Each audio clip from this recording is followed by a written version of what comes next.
साथियों नमस्कार। स्वागत है आपका हमारे YouTube channel study circle with BP में। हम चर्चा करने वाले हैं मध्य प्रदेश शिक्षक भर्ती वर्ग 3 के लिए। आज से विस्तार से पढ़ेंगे पर्यावरण की पेडागोजी। पर्यावरण की पेडागोजी से अधिकतर प्रश्न पूछे जाते हैं और हमारा जैसा कि सबको पता है कि 15 नंबर के जो है पेडागोजी के प्रश्न पर्यावरण से आने हैं।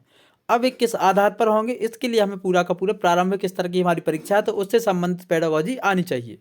उसके लिए दोस्तों आज हम पढ़ने जा रहे हैं जो इसमें हम पढ़ेंगे इसकी प्रस्तावना, इसमें अधिगम के क्या उद्देश्य होंगे, पर्यावरण को हमें समझना है, बाल विकास में पर्यावरण का क्या महत्व है, पर्यावरण को बच्चों से किस तरह जोड़ना है और अधिगम हेतु पर्यावरण के महत्व को पहचानना, इसके साथ इसका क्या पूरे की पूरी समरी है। इस वीडियो में हम आज पढ़ेंगे। वीडियो थोड़ा सा लेंथी हो सकता है लेकिन कोशिश करेंगे आपको इस वीडियो को 2 से 3 पार्ट में लेकर के आए ताकि आपकी पर्यावरण संबंधी पेडागोजी की समझ जो है वो डेवलप हो सके।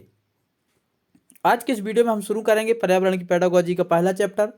पहले चैप्टर का जो मुख्य हमारा टाइटल है वो यही है कि अधिगम के प्रारंभिक स्तर पर पर्यावरण का महत्व। क्या महत्व है अधिगम के प्रारंभिक स्तर पर पर्यावरण का, इसके बारे में जानते हैं। बढ़ते हैं एक एक तरफ। सबसे पहले जानते हैं इसका इंट्रोडक्शन, इसके बाद आगे की वीडियो में हम चर्चा करेंगे। दोस्तों पर्यावरण के अध्ययन के लिए हम पेडागोजी को पढ़ते हैं इसके पहले हम जानते हैं कि प्रारंभिक पाठ्यक्रमों के दौरान शायद आपको यह अच्छी तरह से स्पष्ट हो गया होगा कि आप कौन सा विषय पढ़ पाएंगे। उदाहरण के लिए जब आप गणित, हिंदी या अंग्रेजी शब्द सुनते हैं तो आपको लगभग पता होता है कि इस विषय की विषय वस्तु और क्षेत्र क्या होगा। लेकिन पर्यावरण का जैसे हम नाम सुनते हैं तो इसके लिए हमें विषय वस्तु और क्षेत्र का पता नहीं होता। तो वही कि जब आप पर्यावरण अध्ययन का पाठ्यक्रम पढ़ना शुरू करते हैं तो आप सोचते हैं कि इस विषय की सामग्री एवं क्षेत्र क्या होगा। यहाँ मूलतः शब्द पर्यावरण, इस शब्द का भिन्न भिन्न लोगों से भिन्न भिन्न अर्थ हम समझने को मिलता है। आपने वह कहानी तो सुनी रखी होगी कि जैसे कुछ नेत्रहीन व्यक्ति एक हाथी को छू कर के प्रयास करते हैं और हाथी कैसा है यह जानने का प्रयत्न करते हैं और पता लगाते हैं। हर व्यक्ति अपना विचार इस बात पर आधारित करता है कि उसने हाथी के शरीर का कौन सा भाग छुआ, पूंछ, टांग, सूंड या नाक। और पहले ने सोचा सांप जैसा है, दूसरे ने सोचा खंबा जैसा है, तीसरे ने बताया रस्सी जैसा, चौथे ने बताया पंखा जैसा। वास्तव में सभी व्यक्ति अपने विचार से ठीक थे लेकिन संपूर्ण तस्वीर कोई नहीं दे पाया। पर्यावरण शब्द कुछ इसी प्रकार का है। दोस्तों तो इस कहानी से आपको एक प्रतीत होता होगा कि जिस तरीके से अंधे व्यक्ति को हाथी का जो हिस्सा हाथ लगा उन्होंने हाथी के आकार को उस आधार पर बताया, वैसे ही हमारा पर्यावरण है। इसका जो संपूर्ण जो विस्तार है वो कोई नहीं बता पाया। जिस व्यक्ति ने जिस प्रोस्पेक्टस से, जिस अप्रोच से सोचा पर्यावरण को, वही अप्रोच उनको समझ में आया। वास्तव में सभी व्यक्ति अपने विचार से जो होते हैं वो सही होते हैं लेकिन कोई इनका सही उत्तर नहीं बता पाता। यही स्थिति पर्यावरण में है। पर्यावरण शब्द कुछ इसी प्रकार का है। हर व्यक्ति को कुछ कुछ जानकारी है कि यह क्या है और इसमें क्या क्या सम्मिलित है। इसके बारे में आगे जो बताया गया है वो बताया गया है कि अपनी अपनी जगह है, सभी ठीक है, फिर भी कभी कभी विचार एक पहेली से अलग भागों की तरह बिखरे रहते हैं। यहाँ इकाई इन टुकड़ों को जोड़कर एक संपूर्ण तस्वीर बनाने का प्रयास करेगी। इससे आपको यह समझने में सहायता मिलेगी कि पर्यावरण का अर्थ एवं क्षेत्र क्या होगा। इस इकाई में हम इस पर चर्चा करेंगे कि हमारे जन्म के समय से ही पर्यावरण किस प्रकार हमें प्रभावित करता है, शुरू कर देता है और मनुष्य के होने के नाते हमें पर्यावरण पर क्या अच्छा या बुरा प्रभाव डालते हैं। इस बात का भी विचार करेंगे कि बच्चों को अपने पर्यावरण की खोज एवं छानबीन करने की जगह अवसर प्रदान करना उनके संपूर्ण व्यक्तित्व विकास के लिए महत्वपूर्ण है। यहाँ पर हम इस बात का विशेष ध्यान रखना है कि हमें बालक को अधिक से अधिक अवसर प्राप्त करना है और उसके व्यक्तित्व पर पर्यावरण का क्या असर पड़ेगा इस बात का हमें विशेष ध्यान रखना है। आप यहाँ यह भी समझेंगे कि पढ़ने पढ़ाने का यह तरीका किस प्रकार निरंतरता के लिए शिक्षा का आधार बनता है। इस बात का हमें विशेष ध्यान रखना। तो दोस्तों इंट्रोडक्शन के माध्यम से आप समझ ही गए होंगे कि पर्यावरण का जो एरिया है वो काफ़ी ब्रॉड है और जिसके बारे में हम इसमें आगे जानेंगे इसकी जब हम क्षेत्र की चर्चा करेंगे। बाकी आपके माइंड में एक मेकअप बन चुका होगा कि जिस तरीके से एक अंधे व्यक्ति या 4 अंधे व्यक्ति हाथी को पकड़ते हैं और उनको अलग अलग तरीके से हाथी का आकार प्रतीत होता है, वैसे ही व्यक्ति के जो पर्यावरण का क्षेत्र अलग अलग प्रतीत होता है। क्योंकि पर्यावरण अपने आप में एक बड़ा जो है कॉन्सेप्ट है, क्योंकि हमारे दैनिक जीवन से लेकर के संपूर्ण ब्रह्मांड में जो भी चीज़ें फैली हैं वो कहीं ना कहीं पर्यावरण से रिलेटेड हैं। इसके बाद भी हम जानते हैं कि इस इकाई में जो हम पर्यावरण पढ़ने जा रहे हैं इसका उद्देश्य क्या है।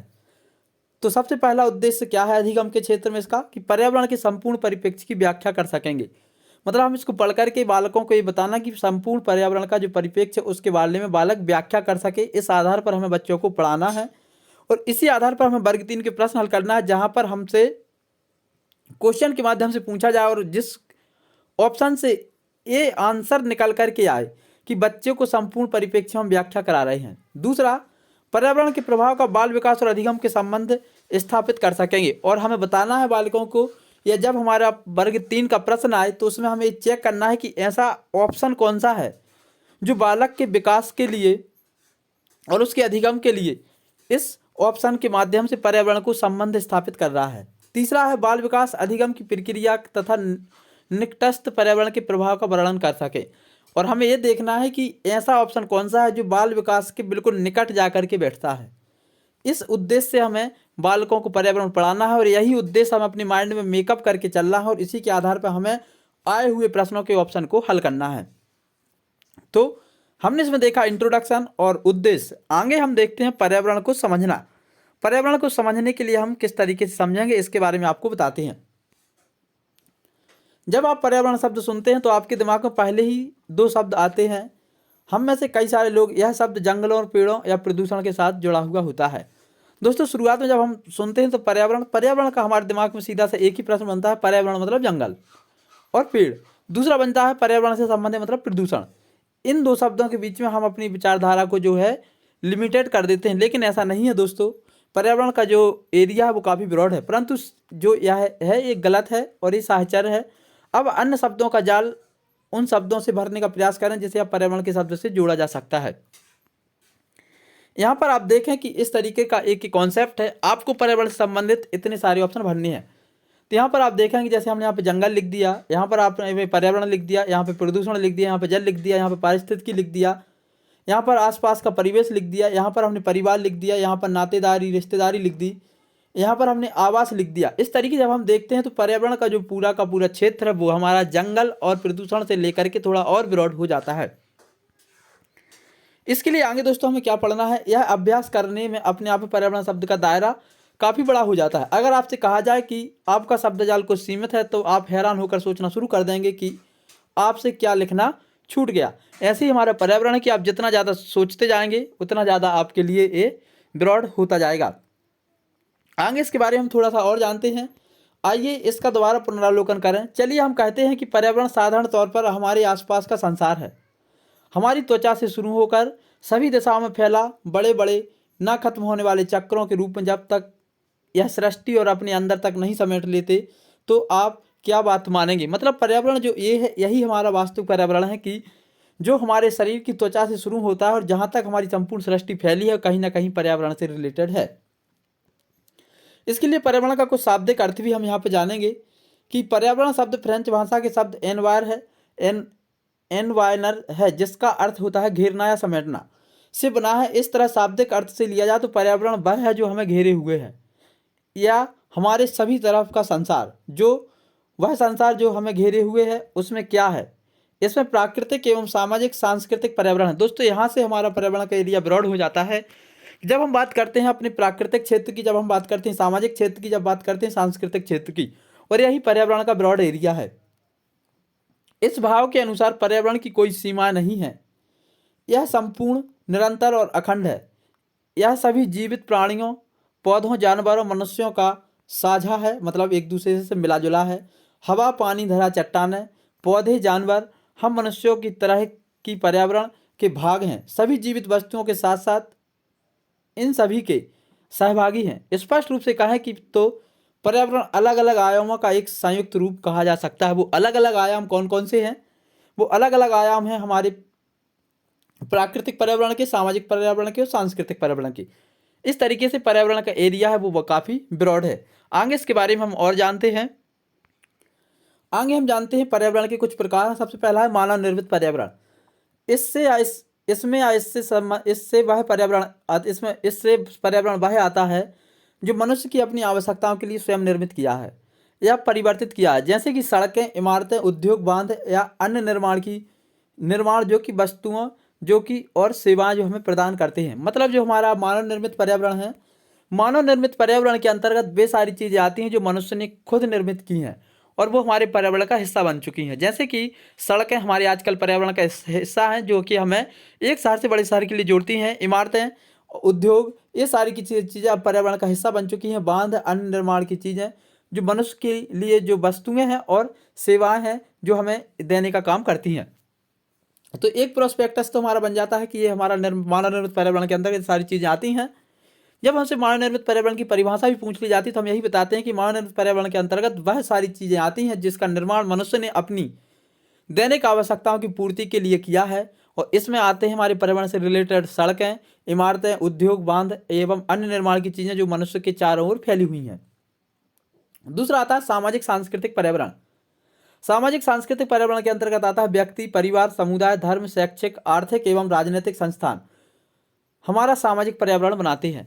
इसमें देखिए व्यक्तित्व मतलब व्यक्ति का व्यक्तित्व क्या है, परिवार, हमारे परिवार का क्या आकार है, संयुक्त परिवार है, एकल परिवार है, समुदाय जो हमारे आसपास का समुदाय है, धर्म जो हमारा धर्म है, चाहे वो सभी धर्मों की बात यहाँ पे हम करेंगे, हिंदू धर्म हो, मुस्लिम धर्म हो, ईसाई धर्म हो या सिख धर्म हो, सभी धर्मों के लोग इसके अंतर्गत आ जाते हैं। इसके अलावा शैक्षिक जो हमारी शिक्षा है, शिक्षा का जो हमारा जो परिवेश होना चाहिए वो दैनिक जीवन से जुड़ा हुआ होना चाहिए, जमीनी स्तर से जुड़ा हुआ होना चाहिए।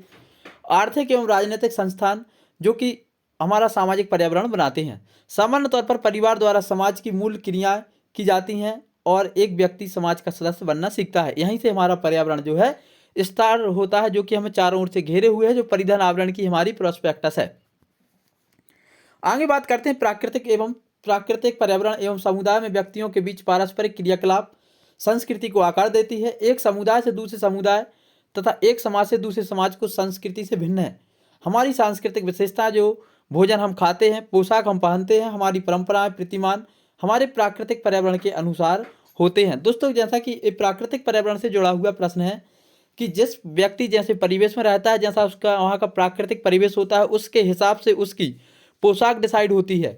हमारे पूरे संपूर्ण भारत में जो विविधता में एकता का स्वरूप है, यहाँ पर व्यक्ति के पहनावे से उसकी संस्कृति का अंदाजा लगाया जाता है। जब आप राजस्थान साइड जाएंगे तो वहाँ का पहनावा आपको कुछ और मिलेगा, जब आप साउथ इंडिया में जाएंगे तो उसका पहनावा आपको कुछ और मिलेगा, जब आप गुजरात साइड जाएंगे तो आपको उनका पहनावा कुछ और मिलेगा। इस तरीके से व्यक्ति की पोशाक से हम उसके जो है प्राकृतिक पर्यावरण का अंदाजा लगाते हैं कि इनके आजू बाजू का हिस्सा क्या होगा। जब आप पर्वतीय क्षेत्रों में जाते हैं तो वहाँ पर लोगों के आवास कुछ अलग तरीके से मिलेंगे, जब आप समतल मैदान में जाएंगे तो वहाँ पर लोगों के आवास कुछ अलग तरीके के मिलेंगे।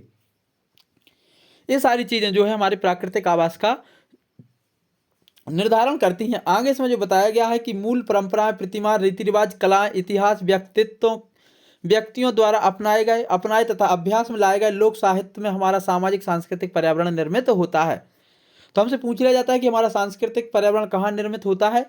एक काफ़ी महत्वपूर्ण प्रश्न है जो हमसे वर्ग 3 की दृष्टि से काफ़ी महत्वपूर्ण है कि मूल परंपराएं, प्रतिमान और जो रीति रिवाज हैं, हमारी कलाएं हैं, हमारे यहाँ का इतिहास है, व्यक्तियों द्वारा अपनाए गए अभ्यास में लाए गए लोक साहित्य हैं, ये सभी की सभी चीज़ें हमारे यहाँ पर जो है प्राकृतिक पर्यावरण का निर्माण करती हैं।